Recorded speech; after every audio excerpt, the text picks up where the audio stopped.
What's up, fight fans? This is Kurt DeVille with Counterpunch Boxing News, and I have some new news concerning Canelo Alverez, John Ryder. It went down to the 12th round. Bars. Canelo, Ryder, first round. They came out very tentative, more tentative than Canelo, but then Canelo has kind of a peekaboo-like defense at times. He kind of mixes up his defense because he's such a devastating counterpuncher. That's what his game is.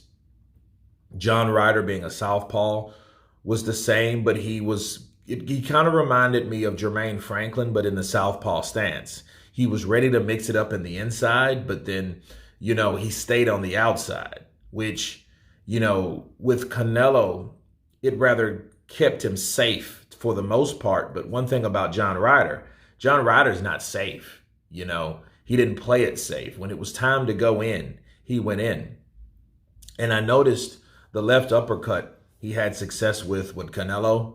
Rounds, I really would give the first round to Ryder, but then the left hooks to the body that Canelo threw, were really matting into that right side of his body. You know what I mean? He was really finding a home for it.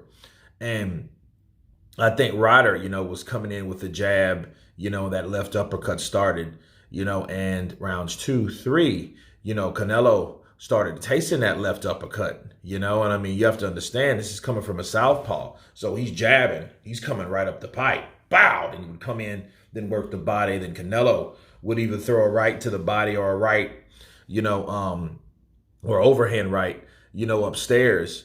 And for the most part, John Ryder took those shots pretty good early on, okay? And to the fourth round. Now, the fourth round, Canelo Alverez landed either a jab or an uppercut that totally shattered the nose of John Ryder. Just shattered it. I mean, it was leaking like a faucet. It was everywhere. It was on him, his chest. It was on Canelo and his gloves. It was everywhere. It was a bloody moment. You think that you had Tony Weeks in there with his bloody outfit all blue and red dripped in, like a light blue color. So I think that was pretty much the challenge of John Ryder, because he still fought through it. Rounds 5. Man, he took a 1-2, no sides, bars. And he then, just for that 1-2, and I think with that bleeding, he trampled down through the ropes and fell down by him, and I was thinking, oh man, and he took his time though, he took his time. And he didn't pull a Ryan Garcia, because that's what I was saying. Don't pull a Ryan Garcia. Don't pull a Ryan Garcia. John Ryder showed that he was riding for the truth. He was steady. He was ready. And he got up. And he fought. And then I think it was the middle rounds. John Ryder, landed a 3-punch combination on Canelo. And then that 3-punch combination really made me think about something. I'm thinking to myself, John Ryder's 34, Canelo's 32. You'll be 33 in July. You can't help but to think well, what if 3 punches landed on Canelo from someone bigger like David Benavidez? And now I'm really interested, to see that fight. But let me keep going. John Ryder, was getting dazed. He was rocked in there. He was rocked in there, but he didn't quit. And you take his legs got wobbly with a few of those right hands here and there, but he was still battling it out. And it was crazy, because you were thinking okay, rounds 7, rounds 8, rounds 9, you're like, oh man, yeah, he's wobbling, he's gonna go. Rounds 10, rounds 11, you're like, oh shit, he's still there. Round 12 gets here, and you're like, dude, it's the 12th and final round. So basically, we waited all night since the 5th round for Ryder to go back down, but it didn't happen. John Ryder kept doing things to let Canelo know, I ain't going nowhere. You're going to earn your check in front of your hometown, and I'm not taking a KO. And hell no, I won't go. Bars. And that's exactly what happened. And in fact, I think John Ryder won the last round because John Ryder came out rejuvenated, thinking to himself, all or nothing. I can let it all go. I can release. I can show what I'm better at. I can show that I'm tough. We both beat Danny Jacobs. Yeah, I lost to, what's his name? Rocky Fielding. But guess what? You won't stop me like you stopped him, right? Even though I think that was a totally different Canelo, to be honest with you. But guess what? You fight who is in front of you, right? Regardless of the time zone or the time frame, right? And I think that Ryder,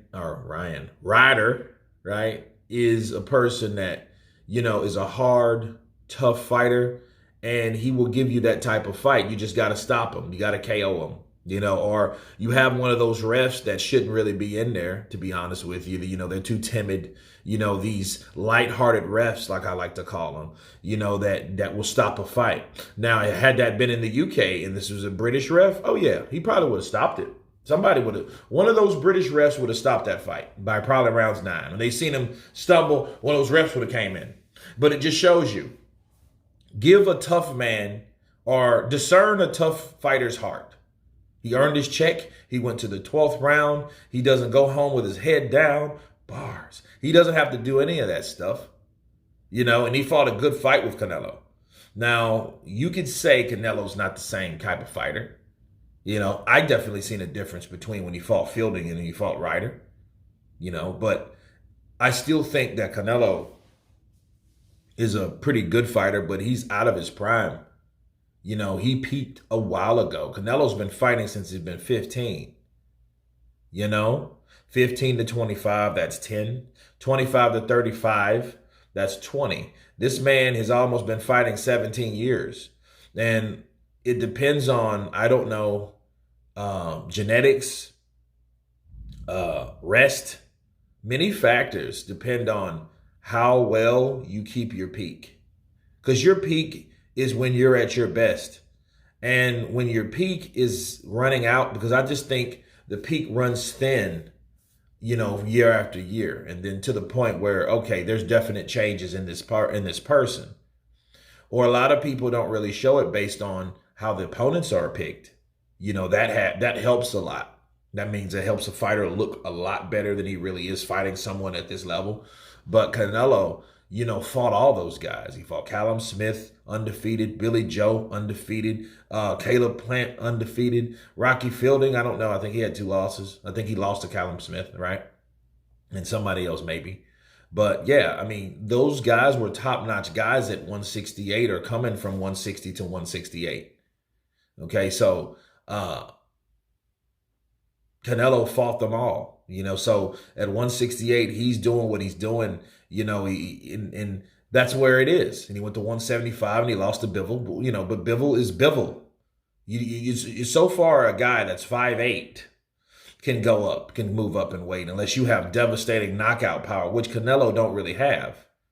No, he has good blunt power.